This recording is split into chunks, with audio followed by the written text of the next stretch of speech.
80% লোক চায় যে যতদিন খুশি এই সরকার থাকবে, কিন্তু জনগণ এটা কোনোদিনই মেনে নেবে না। গণতন্ত্রের যে প্রতিষ্ঠানগুলো, সেই প্রতিষ্ঠানগুলোকে সম্পূর্ণ ধ্বংস করে দেওয়া হয়েছে। প্রশাসনিক ব্যবস্থাকে ভেঙে ফেলা হয়েছে, অর্থনৈতিক ব্যবস্থাকে একটা লুটপাটের রাজত্ব সৃষ্টি করা হয়েছে এবং জুডিশিয়ারিকে, বিচার ব্যবস্থাকে সে একইভাবে কুক্ষিগত করে, দলীয়করণ করে সেটাকেও ধ্বংসের শেষ পথে নিয়ে গেল। শুধু একটা সুষ্ঠু আবার নির্বাচন করতে গেলে ন্যূনতম যে পরিবর্তনগুলো দরকার, ব্যবস্থাটা দরকার, সেটা নিতে হবে।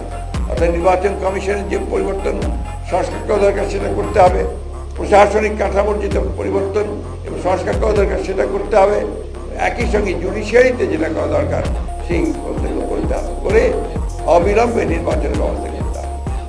আমাদের দুর্ভাগ্য এই দেশের এই জাতি, যখনই আমরা একটা সুযোগ পাই, আজকে